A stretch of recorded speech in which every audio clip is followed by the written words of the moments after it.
I live on this beautiful and safe island, Singapore. Even though it's a small island, we have easy access to lots of shopping, great foods, nightlife, water sports, biking, hiking, and really anything you want to do. Isn't it great? And some people choose to move out of here because they think this place is too tiny, too repressive, and it restricts them from traveling around the world during the pandemic due to the strict rules. They are seeking for more excitement. I'm a road traveler myself. Passionate and bold are two words that people always describe me.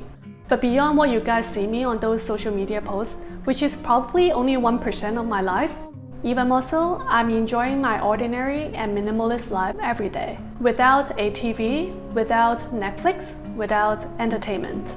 And I chose a boring life for myself.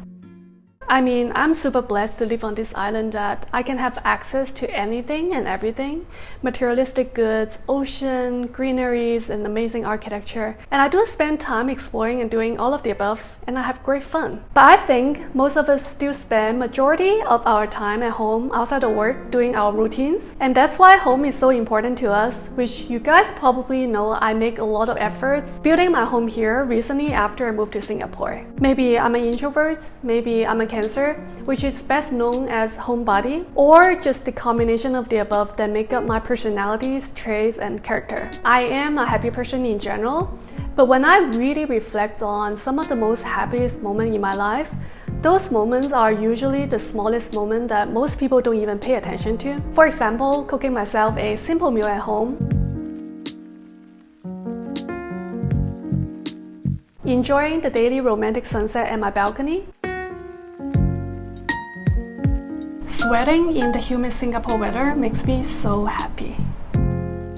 Practice my rusted Latin dance moves after a long day at work.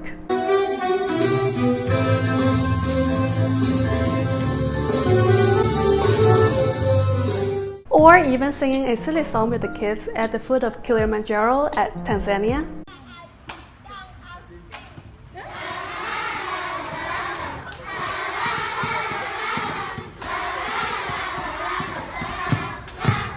I realize these are my values, life, and things that define who I am. Not high achiever, not talented and intelligent woman with many degrees, not beautiful and tall model that people usually define me on the internet. Like most of the Americans, my parents immigrated to the US, but I don't carry a lot of their cultures and values because I went to school in New York City. That's where I developed my own life philosophy, values, and culture. And that's how I identify myself and my identity. Like many people today, especially in Asian society and Singapore, I used to have a lot of goals that I wanted to be successful, that I wanted to leave my country one day. I set goals for myself that before I turned 30, I wanted to become a vice president at my job, own a Mercedes car, own a house, and all that. I've achieved all of those goals in my 20s. It was certainly exciting, and everyone thought that I had everything I wanted. But I was not happy, and I felt something missing in my life. So then what? I gave up everything I had at the moment. I moved across continents, I moved to France. I started my life all over again. When I make important decisions, I tend to have two decisions, one from my brain and one from my heart. I always go with my heart because as much as I care about my body, I pay even more attention to my soul. In many people's eyes, I've made a lot of stupid decisions because the whole society look up to those people who are high-ranked, influential, or have a lot of money. People always look up to those who live an exciting life, who work at the best company, who go to the best school, or the most talented. That's why you see a lot of Asian parents spend a lot of money on their kids to go to tutoring class, to learn piano, and other extracurriculum activities. Growing up, I actually never attended any of those tutoring classes, even though I did end up studying at Ivy League schools. Instead of forcing me to learn any music instruments, my parents actually didn't like me to do too many things, so they don't support my extracurriculum activities except for health related. It was me who taught myself piano, accordion, violin, and all that. Not that I wanted to stand out, but music is one of those things that make me feel happy and emotionally fulfilled. As much as I enjoy traveling around the world to exotic places, I also love doing all these ordinary activities at home, practicing the same piano song for hours long, and I still couldn't play fluently, just annoying my neighbors next door.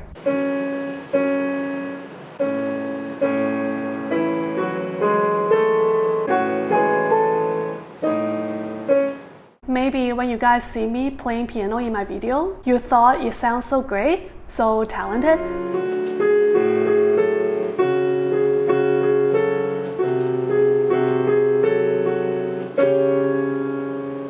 But in fact, most of my time is just practicing the same boring song hundreds of times and still not able to get it right. But that's my real life and the reality. Of course, my behavior, thought process, decision-making framework gradually shifted a little bit over time, but by and large, my personalities, values, and philosophies have been quite stable and relatively consistent. Since day one I was born, I grew up by myself. I'm an introvert and loner. I like to do things that people usually don't like to do, and I don't care what other people think of me. Today, I'm still who I am, but in the eyes of other people, I'm doing a lot of boring things, living a boring life in a restricted island that I go nowhere during the pandemic. But even the most boring things or life in other people's eyes are some of the most exciting things in my opinion. Recently, a friend of mine got really stressed out and emotional at his work because he wanted to be successful. There's nothing wrong wanting to be successful because we all have our own commitments, responsibilities, and need to make living. But I want to put a message out there that work is very important, but it's not the most important thing in our life. There are so many other aspects of our life that deserve our attention, and in fact, much important to us in life. If you only focus at your work or the things that draws the most attention from the whole society, you might be missing out some of the most precious moments or people in your life. Thank you so much for watching until the very end. If you like this video, make sure to give a thumb up and share this video with other people. Subscribe to my channel. See you until next time. Take care.